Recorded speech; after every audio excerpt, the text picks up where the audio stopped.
Hey, everybody. I'm really looking forward to today's podcast. My guest is really a titan, somebody who I spent a lot of my youth regarding as the kind of Darth Vader of cutting social programs and environmental programs for the Reagan White House. But I now regard him, the more and more that I see him recently, it's very strange. I remember reading, I think it was C.S. Lewis, who talked about people of one generation who are great enemies actually find themselves very aligned in the face of subsequent generations. And I feel that we have reached this kind of weird alignment where every time I hear David Stockman voice on TV or read an article about him, I find myself nodding my head, and he's talking about the same kind of things I'm talking about. This outrageous debt that is destroying the middle class, that is threatening American democracy, the decline of America into a warfare state abroad, an imperium abroad, a surveillance state at home. These huge gaps in wealth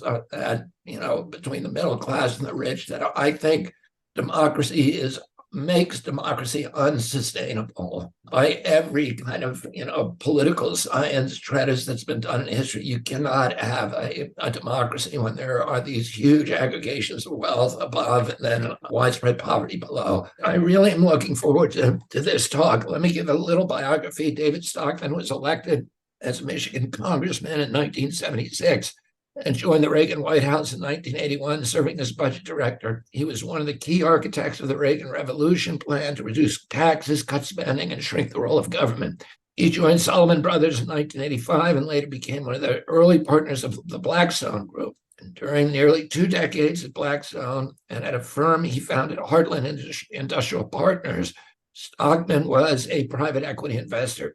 He is the author of 3 best-selling books: The Triumph of Politics, Why the Reagan Revolution Failed, and that's 1986, The Great Deformation, The Corruption of Capitalism in America in 2013, Trumped, A Nation on the Brink of Ruin and How to Bring It Back, 2016, and Peak Trump, The Undrainable Swamp and the Fantasy of MAGA, 2019. He is currently the publisher of a daily blog, Contra Corner, the place where the mainstream delusions and cant about the warfare state, the bailout state, the bubble finance, and the Beltway banditry are ripped, refuted, and rebuked.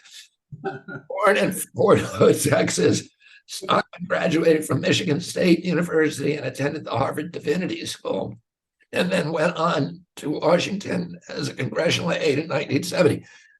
David, I can't tell you how happy I am to have this conversation. Let me begin by just asking you about the Harvard Divinity School. What was your career trajectory at that point? I'm glad you asked that question because it goes right to your observations that a lot happens in 50 years.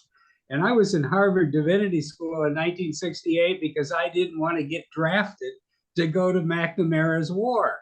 And if you were a prospective clergy, you got a deferment. So I went to Harvard, got a job as a live-in houseman, and the family happened to be the Daniel Patrick Moynihan family. So the next thing I knew, I was sort of connected to the political system. Pat Moynihan had been part of your family during the 1960s, during the John Kennedy administration. He got me a job on Capitol Hill. Next thing I knew, I was running for Congress from my own district. But the key thing was I was at Harvard because I was anti-war. The Vietnam War was just an awful, terrible, stain on our history. We were all proven right. And the first campaign, that's why this discussion is so interesting. The first campaign I ever worked in, the doorbells I ever rang, were for your father when he declared his candidacy in 1968 because the war had to stop. And as a matter of fact,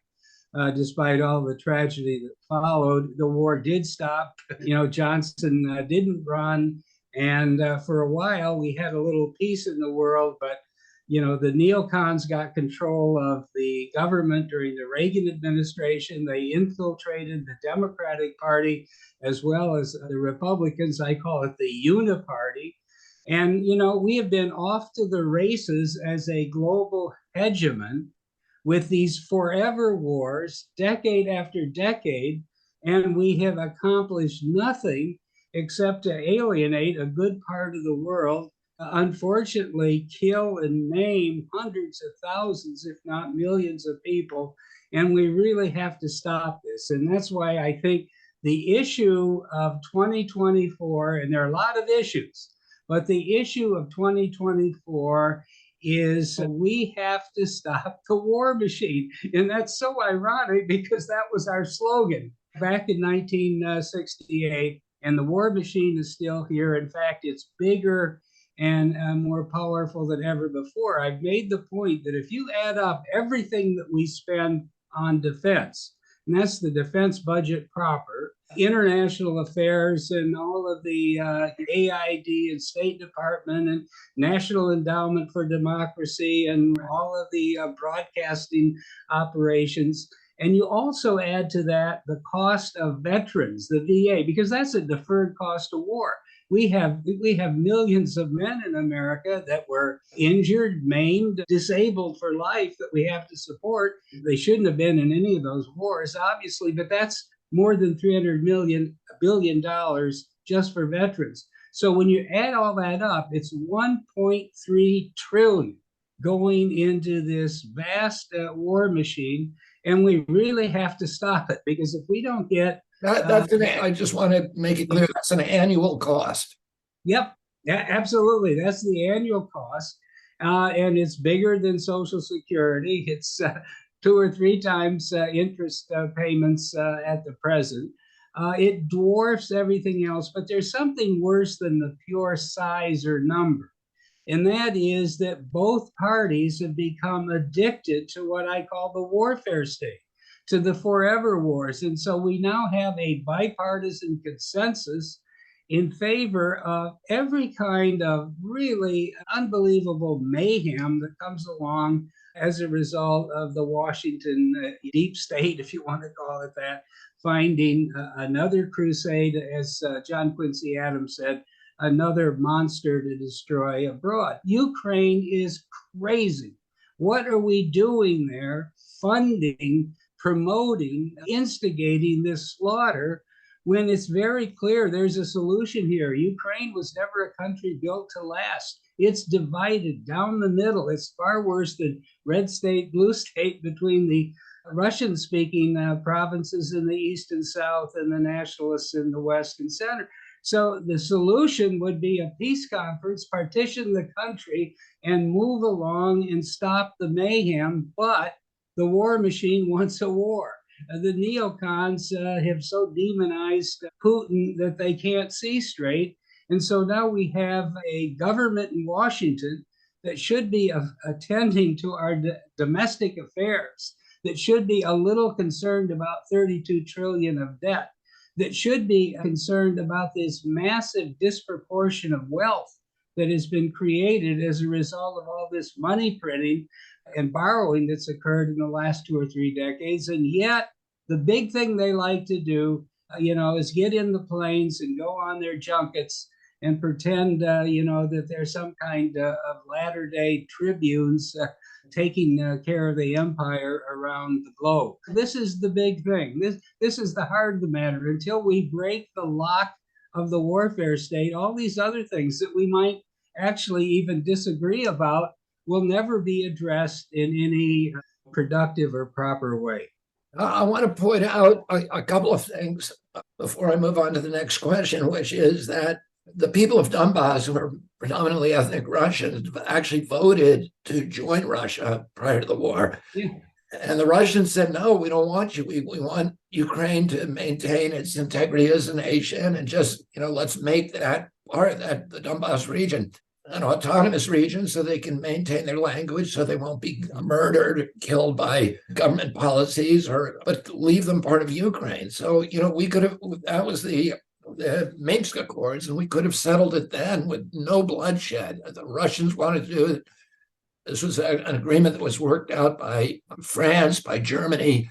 And actually, when Zelensky ran in 2019, he ran on a peace platform and he got 70% of the vote. And his promise was that he would sign and ratify the Minsk Accords. And something happened when he got in there. He got surrounded by White House neocons and ultranationalists within Ukraine, and something made him change his mind. Yes, I think on that, it's a very important point, and I think you can go right to the heart of it. It was the Azov Battalion, the sort of neo-Nazi forces that became part of the government in 2014, and they basically said to Zelensky, who was born and lived in the Russian-speaking part of Ukraine, the Donbass. His language is Russian. He's a Russian speaker. And, he was famous because he had this great comedy show on Ukrainian TV. But do you know it was in Russian? It had to be translated into Ukrainian. That's where he came from. But he was told by the ultra-nationalists, the hardcore, that if you even think about making peace with Russia, you won't live to tell about it. And that's truly what happened. So we need to understand that this is a civil war in what, what Ukraine means in Russian? It means borderlands. The whole territory has been the borderland of Russia for centuries and centuries. Much of it was part of the Russian Empire, or it was a vassal state. What we're fighting for today, allegedly, according to Washington, is to protect borders that were actually didn't exist until 1922, when they were created by Lenin out of administrative convenience from the parts and pieces of Tsarist Russia that he had taken control of. And a little more was added by Stalin during World War II from Poland and Romania. And then finally, in 1954, when Khrushchev won the struggle for succession, he gave Crimea to the Ukrainians. It was Russian speaking. It had been purchased by Catherine the Great in 1783. It was purely Russian, but as a reward to his colleagues for helping, his Ukrainian colleagues, for helping succeed Stalin. It was a bloody struggle. He gave them Ukraine. So we're today fighting a war, a devastating war with the other major nuclear armed power in the world. We're destroying a country. We're slaughtering a population so that we can ratify the work of bloody tyrants, Lenin, Stalin, and Khrushchev, that made the current borders of Ukraine, but they have nothing to do with the real history or population. So if we could just see through that, and as you say, go back to 2014, the coup in Kiev was funded by the United States Department of State, the National Endowment for Democracy, the CIA. We overthrew the duly and appropriately elected government. We didn't like the president because he was Russian friendly. Well, it wasn't our business to decide who and how the Ukraine is going to be governed on the border of Russia. Now, the other thing I want to say is, by the way, let me just add to what you're saying.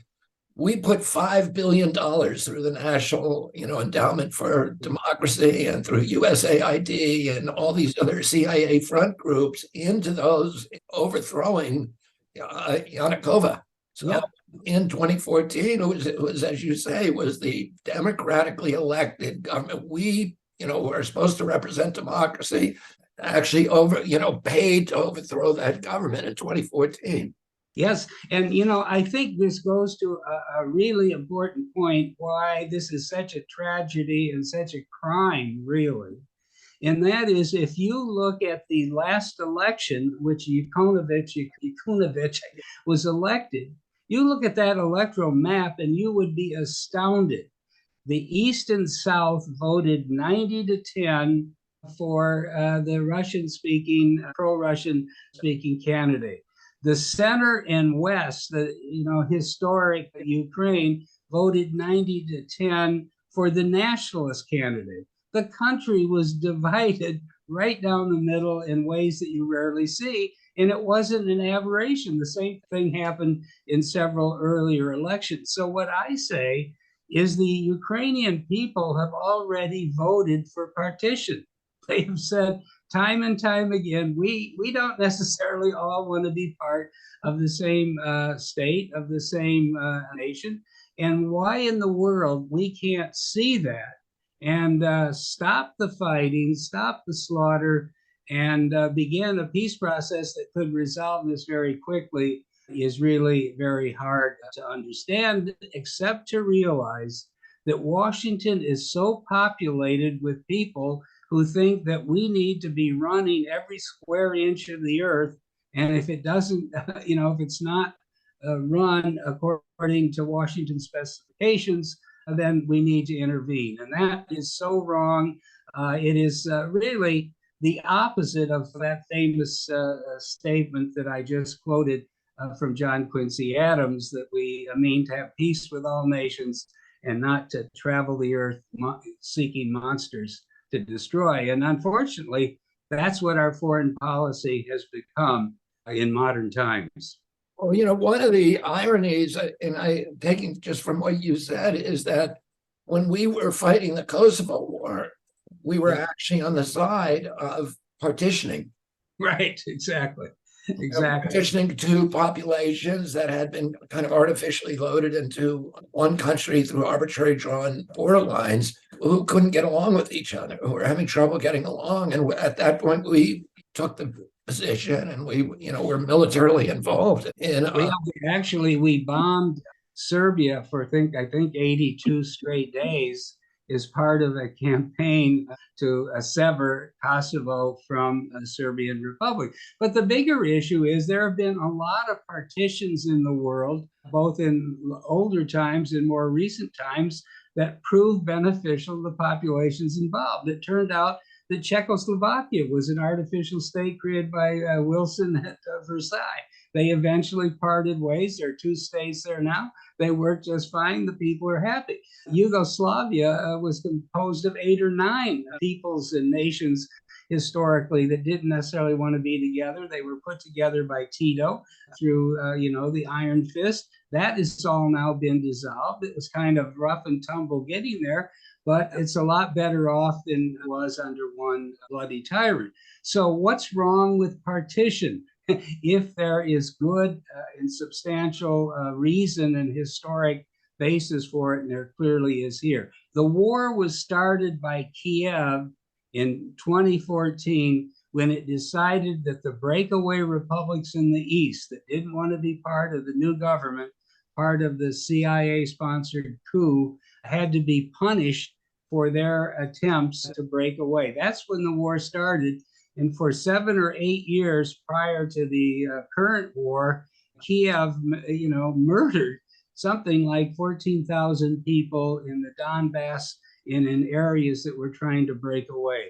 So besides that, and I'm not making any brief for Putin, but he said as early as 2007, do not bring NATO to my doorstep. And this is so interesting, we're talking to you about it, because to him, putting NATO in the Ukraine and US missile bases within minutes of Moscow was really not much different than what your uncle faced in 1962 when Khrushchev put missiles in Cuba 90 miles away. And we said, this shall not stand.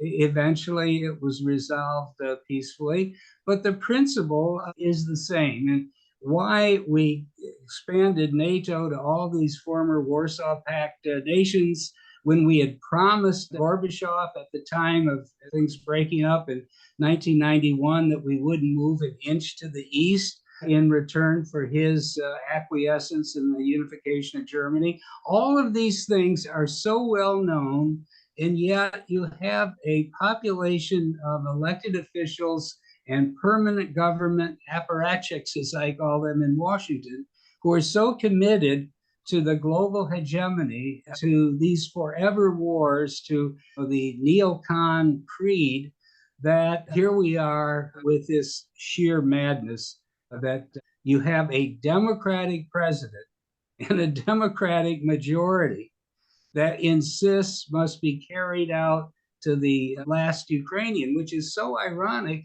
because when I started back in 1968, the Democratic Party was the peace stick party. That's where all the doves were that we looked to in the battle, the fight on Vietnam. And somehow over the last 5 decades, over the last half century, it's turned upside down and switched. And frankly, I think there are more doves in the Republican Party today, not many, but, the Rand Paul types. There are more today than in the Democrat Party. And that's really part of what has to change, and change in a big way.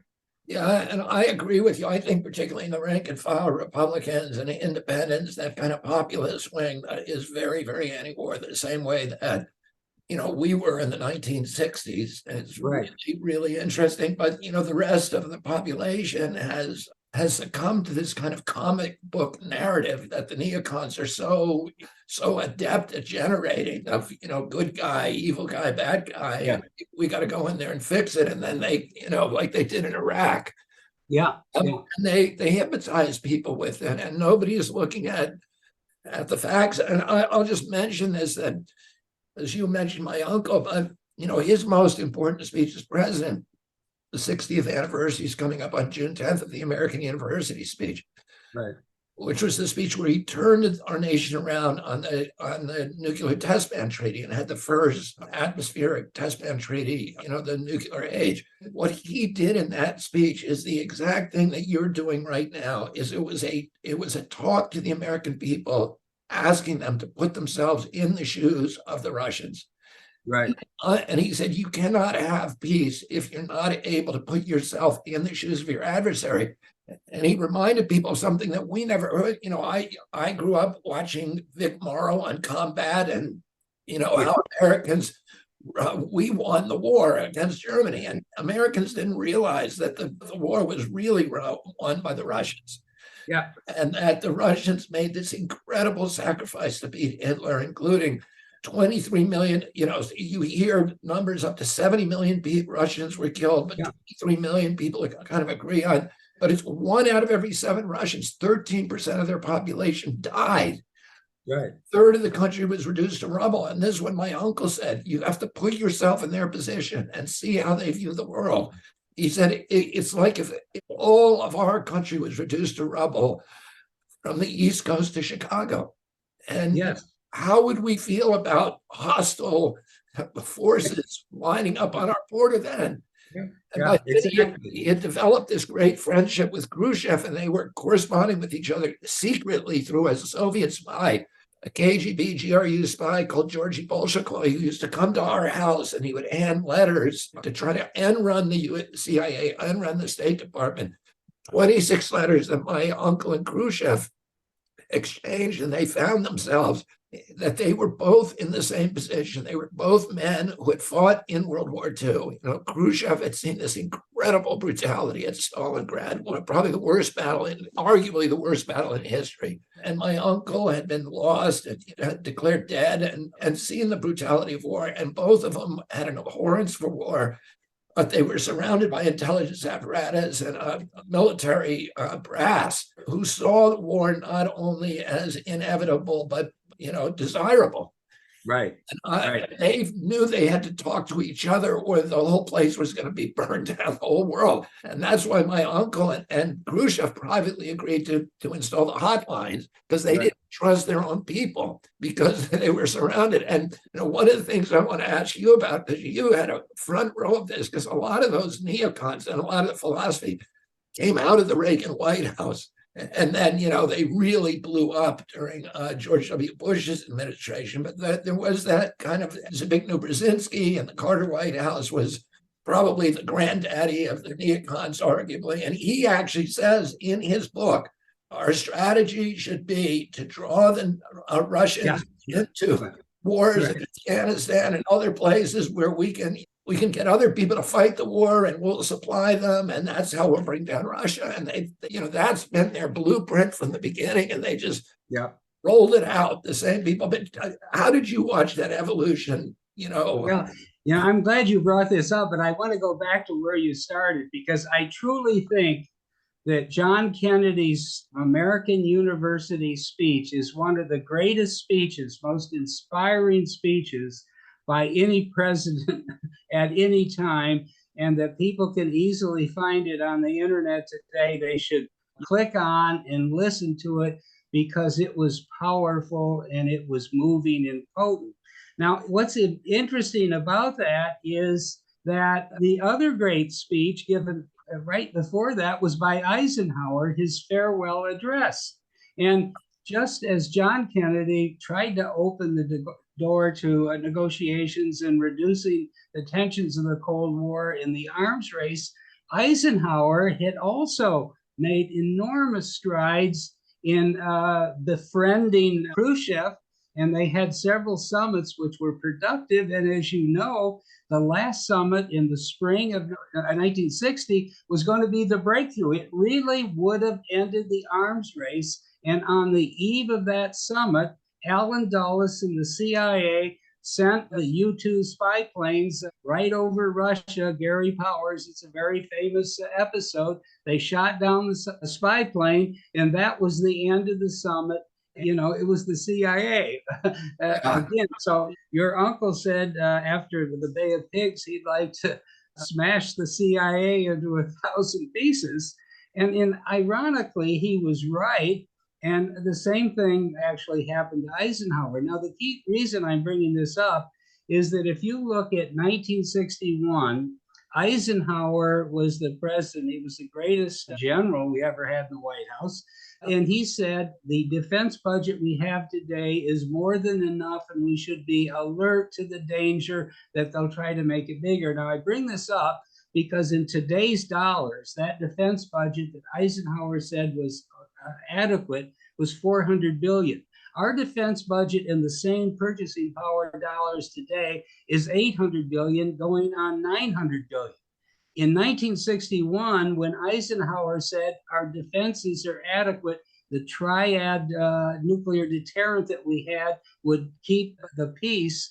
We were up against Russia at the peak of its industrial might. They had 2,000 warheads. They had 7,000 aircraft. They had 60,000 tanks, and on, 4 million men under arms.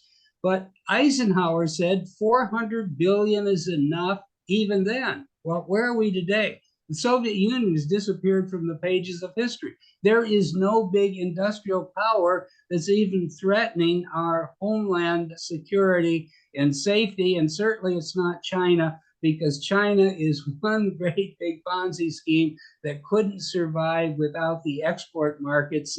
Without the 4,000 Walmarts in America, the Chinese communists would be in a hard way to stay in power as well. So why do we have double the defense budget today that Eisenhower said was adequate when we had a real enemy and when he was in the middle of trying to open the door? Now, the last point on your question, what was going on in 1980, is really also highly relevant to where we are today.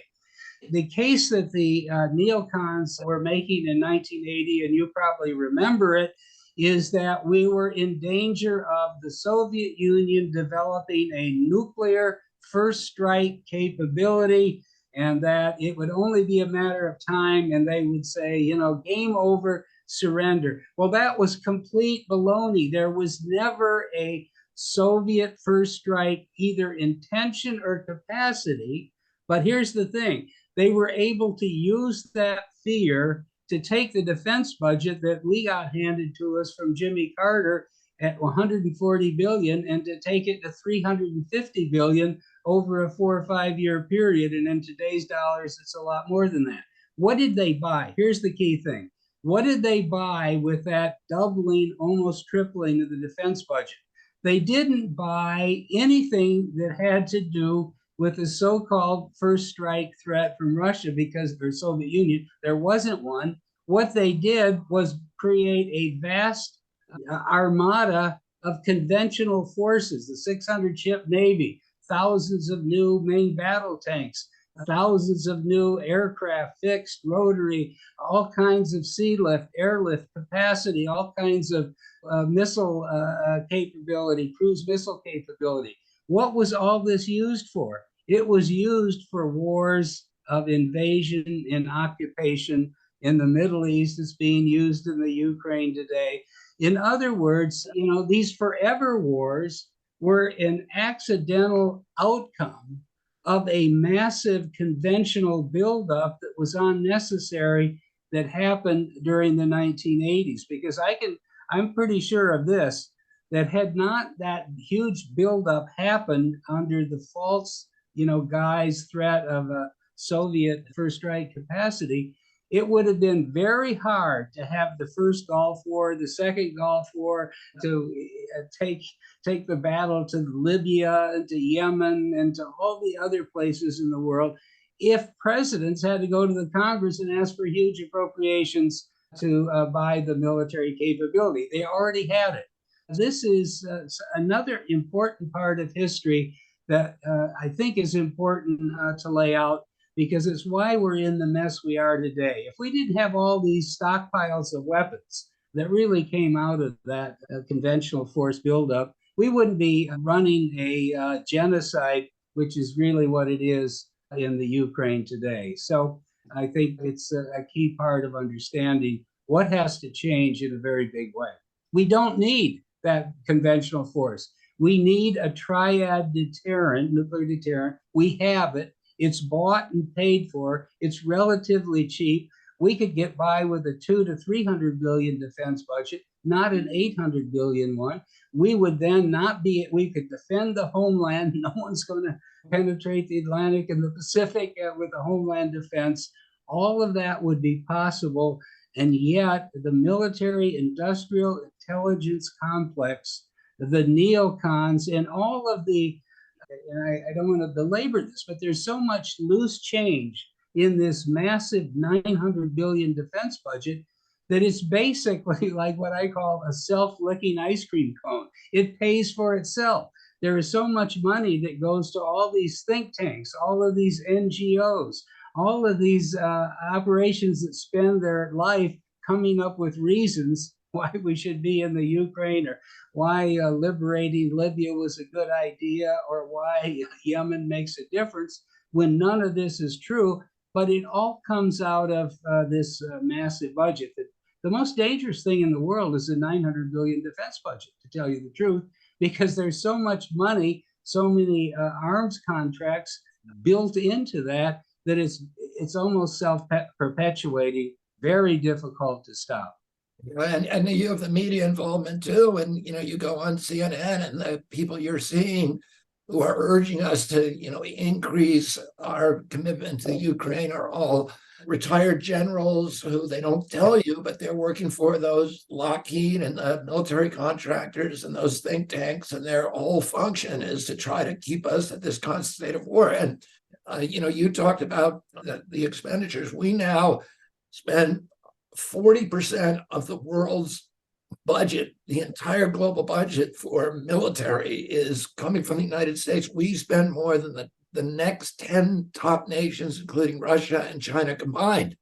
Right. My grandfather said that the real strength of a nation does not come from projecting military power. It comes from economic power. It comes from building a strong economy, a strong middle class at home. He said, we should build Fortress America, arm ourselves to the teeth around our border, make ourselves too expensive to conquer, and then focus our money on building infrastructure, making our country the shining city on the hill, and strengthening our economy. And we're now just bankrupting ourselves. I talk often about Paul Kennedy, who's a Yale professor, who wrote this book, this analysis of the last 500 years of how empires rise and fall. And every single empire in that book, every single empire in the last 500 years of history, half a millennium, the death knell has come from overextending its military abroad. And we've just followed that formula. I remember at the end of the Cold War and disentangling, right, that we were promised a peace dividend. Right. That peace dividend was supposed to cut our budget. I think it was something like 600 billion then. Right. And that they were going to cut it to 200 billion. That's what people were talking about. And instead, it's doubled essentially. It's gone up to, as you say, if you add in everything, it's 1.3. Homeland Security is 1.3. And we wouldn't need all this Homeland Security if we weren't stirring up trouble everywhere in the world. Right. The reason we have to go through X-ray machines at the airport is because, the military is not protecting us. It's actually making it more dangerous to live in this country. I would just add that they almost had a peace dividend for a few years. And then, unfortunately, the Clinton administration got taken in by this Republican drum beating about being soft on defense.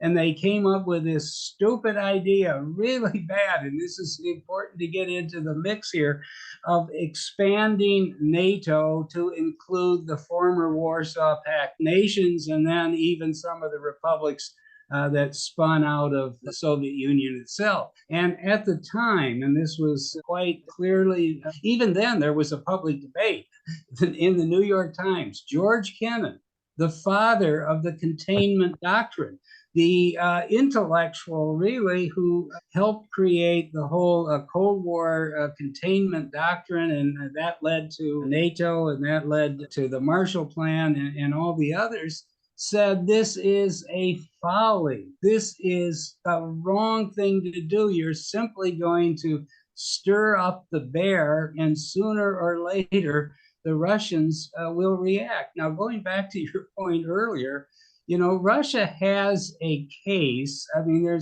they never should have invaded this country. I agree with that. But they have a case that in the last 2 centuries, they've been invaded by the West 3 times. Napoleon came in. They were invaded by the Germans in World War I, decimated. They were invaded in World War II in a horrible way, and they stopped the invasion at the Battle of Stalingrad. But after that kind of history, they have a different mentality. And when we said we're bringing NATO to their doorstep, okay, to Lithuania, to Poland, that we were going to put missiles in NATO in the Ukraine and in Georgia, which is a former republic of the Soviet Union, it became too much. And since 2007, at these international security conferences, Putin had been saying over and over again, that's a red line. You can't put missiles on my doorstep in the Ukraine or in other parts of my neighborhood. And, they didn't listen. And finally, there was a negotiation in December 2021. It could have led to a breakthrough and an agreement to keep NATO out of Ukraine and some kind of autonomy under Minsk for the eastern and southern provinces. But it was all vetoed, shot down, and totally kicked away by the neocons. This happened in a Democrat administration. This happened on Biden's watch, and this never should have happened. It shouldn't have happened in any administration, but certainly it shouldn't have happened in the former Peace Party that, is part of the War Party now. So the War Party is the problem. That's where we started our conversation today. And we've got to do something to break it up. Let me add a couple of points. My uncle would have invaded Cuba if they didn't remove those missiles, and he got them to remove those missiles in a secret deal with my father and Ambassador Dobrynin, right? Where we removed our Jupiter missiles from Turkey because Khrushchev had gone into Cuba. Yeah, said, well, you got them at my doorstep. I need to have them at your doorstep. Otherwise, you got you got the first strike capability that will destroy us. And so, but can I just throw something in there if I could, because I've sort of studied this too, and it's very interesting that we're into it. When he was suddenly confronted with this crisis, and then was told that Khrushchev was making the point, you got Jupiter missiles in Turkey, they weren't even supposed to be there. Oh, he had already ordered them out. But he famously said, "There's always some bastard that doesn't get the word," And the point was, time and time again, at all these inflection points in history, when people were trying to do the right thing, President Kennedy, President Eisenhower, Jimmy Carter with the arms control agreements, time after time, they're undermined. I mean, I have no great beef for Donald Trump, but he was actually trying to roll back the empire a little bit, and he tried to get out of Syria. They said, no way, Jose.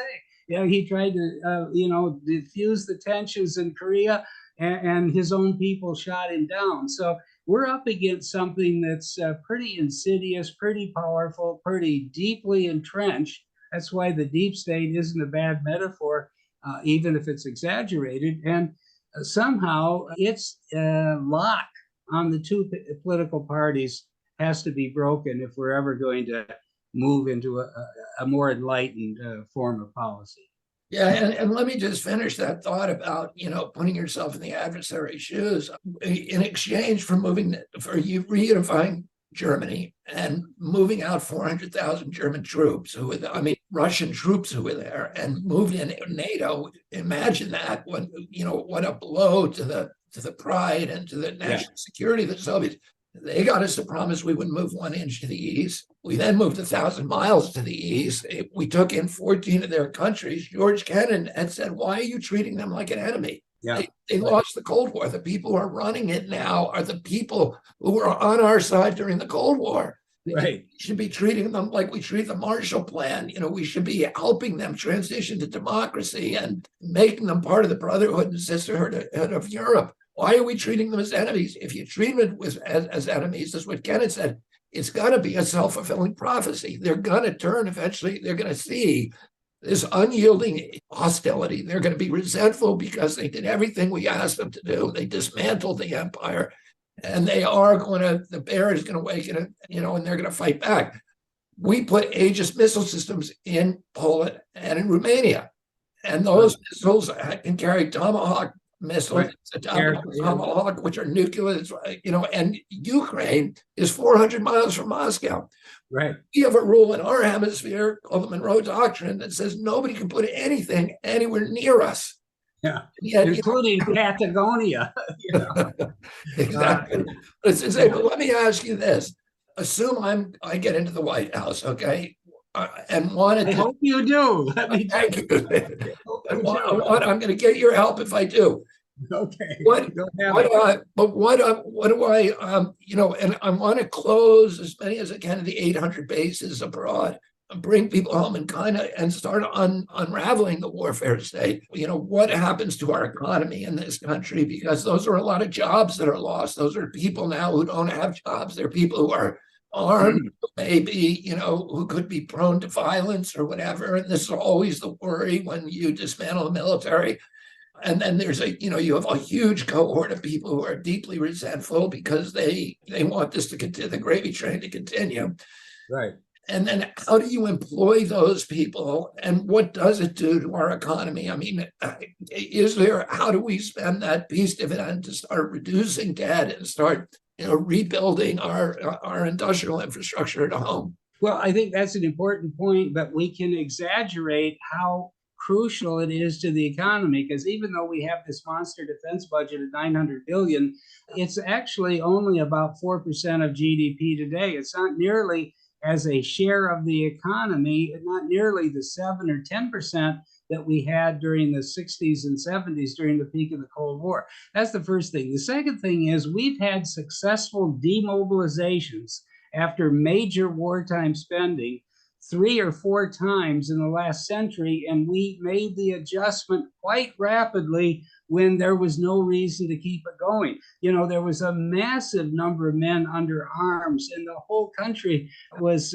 mobilized for war in 1917 and 18. We did have a recession in 1920, and by 22, we were booming. It was the roaring 20s. We had the big economy. After 1945, everybody said this was totally a war economy. You couldn't buy a car, you couldn't buy furniture. Everything was refocused on war production, and that when the war ended in 1945, there was going to be a long-lasting depression. That's what some of the Keynesians were saying. It didn't happen. By 1947, 1948, the economy was back on its feet as the civilian economy was doing well. Same thing in a lesser way after Korea, same thing after Vietnam. So I think what we need to do is recognize that war spending is an economic negative in the long run. It produces no goods or services that are of value to anybody. It is ultimately a form of economic waste. We don't get capital goods. We don't get consumer goods. We just get an arsenal, most of which we don't need. And when you stop spending money on waste, on things that we don't need either for defense and certainly for civilian life, the economy itself has great powers of adjustment and regeneration. Maybe we have some kind of federal readjustment programs. We've had those before. I don't think you need much. I think you have to basically say, we're going to change the predicate. We're going to have first an international push for new treaties, for arms control and arms reduction treaties. We've mentioned that our 1.2 trillion defense budget is a high share of the world, but there's $4 trillion being spent in the world today on arms that doesn't need to be spent. And at least in 1920, our leaders tried to, there was the famous naval agreement in 1922 that attempted to reverse the naval arms race. We tried to have agreements, obviously, in the 60s and 70s and did. Your uncle led that process. So what we need to do is basically let the American people know that we're in the process of making peace with the world and negotiating with the world, reducing the massive expenditures on both sides on arms. And I think a lot of the rest of it will take care of itself if we can just change the fundamental direction. Let me ask you this, switching subjects. We're going to reduce expenditures for the military, and that deals with some of this hugest, momentous $1 trillion budget deficits that we have. But $32 trillion is so massive compared to GDP. And then you have the companion problem of this giant gap between rich and poor. Can that be remedied? Can those two issues be remedied? And how do you do it? Well, there's big changes we have to make, and I'm glad you brought this up. When I became budget director in 1981, the public debt was $980 billion. It's now $32 trillion. It was 30% of GDP. It's now 130%. That has all happened within one lifetime, in 4 decades. So that's what we're up against, and it has to change. The second reason that we need to focus on is it happened because the Federal Reserve became perverted in its function and started to monetize all of this debt that was being created to fund both a burgeoning welfare state and a big bloated warfare state at the same time. We didn't have enough money or taxpayer willingness to fund both. And so we borrowed like crazy, 30 trillion of new debt in a lifetime. So what we need to do is basically recognize that 2 trillion annual debts are built in. They're baked in the cake if we continue with the warfare state that we have today and all the domestic programs we have. And that if we can at least bring this defense budget down dramatically, we can begin to chip away at that and get back to some level of fiscal sanity. But none of it can happen until we bring the Fed back under control. They have printed so much money. They have created such tremendous bubbles, such tremendous imbalances and exaggerations in our economy. And it's not helped, Main Street. It's not helped the average guy. This has all been, as I said in a thing I wrote recently, it wasn't like President John Kennedy said when he introduced his new economics, and he said, a rising tide lifts all boats. That was the idea. We're going to cut taxes and get investment, and the economy is going to perk up and everybody will benefit. The kind that we have today is a rising tide that lifted all yachts. Okay, it went to the 1%. In the last 30 years, the net worth of the top 1% has gone from 4 trillion to 44 trillion. If you can imagine that, 4 trillion to a 40 trillion gain. The bottom 50% went from 1 to 4. Okay, so they've gained 3 trillion, 50% of the households in America. The top 1% have gained 40. Now, this isn't because of Wild West capitalism. This is because of wild money printing, too much liquidity, too much monetary stimulus in the system. We have a situation today where the top 1% average net worth is 38 million. The bottom 50% average net worth is 56,000, 700 to 1. That's not free market capitalism. That's not the natural order of. Just repeat that so people can hear it, because what you're Yeah. saying is the bottom 50% of the country, Yep, that the average net worth is it's 56,000. 6,000, and And that the top 1%. the top 1% is 38 million, rough ratio 700 to 1, double what it was as recently as 1990. So this is not the natural evolution or outcome of market capitalism, even though some leftists want to say that. This is because we've had a central bank both here and around the world that has put so much liquidity into the markets, and that liquidity has never left the canyons of Wall Street. It didn't cause a acceleration of investment or job growth or living standards. No, actually, in the 60s and 50s, 60s, and 70s, median real family income grew at 2.5% a year. Since the year 2000, it's grown at 0.5. In other words, 0.5%, not 2.5. That's a huge difference if maintained, year after year over time. It's 5 to 1.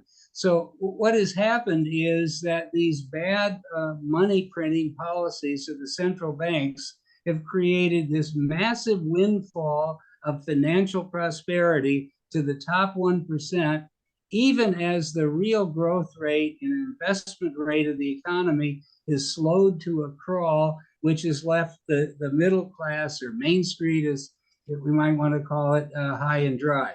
That's another whole part of this syndrome that we really need to correct in a big way. What happens when you try to fix that? I mean, it's, because of if they just stop printing the money the way that they're doing, there's a bubble at that point, right? And that breaks.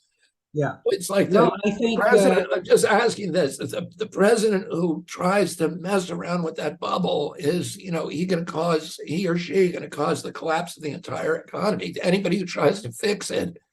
Yeah. Well, what I would say is the president should stop trying to take credit for a artificial fantasy land economy that can't be sustained, and instead come into office telling the people that this is a fantasy. It's not sustainable. We have these massive bubbles. They're unfair. The benefit has gone to a very small fraction of people. So we're going to have to go through a cleansing process.